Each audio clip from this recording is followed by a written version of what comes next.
بسم اللہ الرحمن الرحیم۔ ہزاروں سال نرگس اپنی بے نوری پہ روتی ہے، بڑی مشکل سے ہوتا ہے چمن میں دیدہ ور پیدا۔ اقبال نے پتہ نہیں کسی کو ذہن میں رکھ کر یہ شعر کہا ہوگا، لیکن اس وقت عالم اسلام میں یہ شعر اس شخصیت پر سجتا ہے جس کو لوگ طیب بردگان کہتے ہیں، اور جس کو مظلوم اور مسلمان اور مخلص اہل ایمان اپنی جان کہتے ہیں۔ طیب بردگان دنیا اسلام کا وہ لیڈر ہے جو مسلمانوں کے ہر دکھ کو اپنا دکھ سمجھتا ہے۔ ایک مخلص مسلمان دنیا کے کسی حصے میں ملت اسلامیہ کے بارے میں جو سوچتا ہے، دوسرے لمحے وہ بیان طیب بردگان کی زبان پر ہوتا ہے۔ بنگلہ دیش ہو یا بھارت، فلسطین ہو یا کربلا، کابل ہو یا کشمیر، آپ کو ہر مقام پر ایک دکھی آواز سنائی دے گی، اور وہ آواز کسی اور کی نہیں، طیب بردگان کی آواز ہوگی۔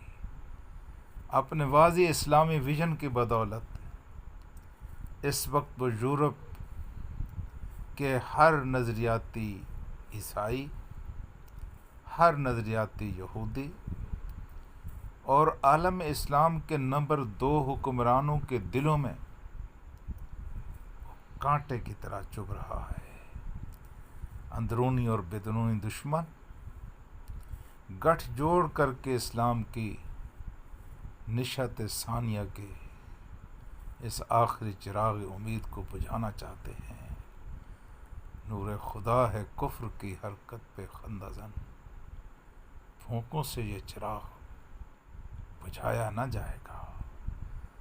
معاشی بحران سے لے کر سیاسی بحران تک کافر اور منافق غلام حکمران طیب بردگان کے خلاف اپنی صفیں سیدھی کر رہے ہیں،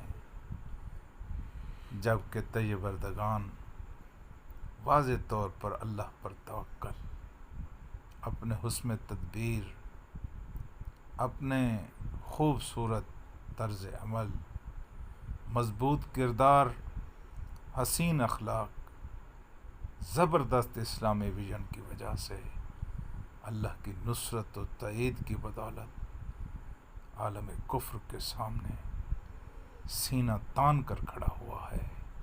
اللہ اس کی حفاظت کرے۔ مسلمان مظلوم ماؤں بہنوں کی دعائیں اس کے ساتھ ہیں۔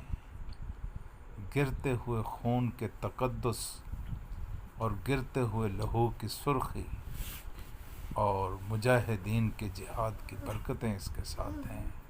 انشاءاللہ یہ کامیاب و کامران ہوگا۔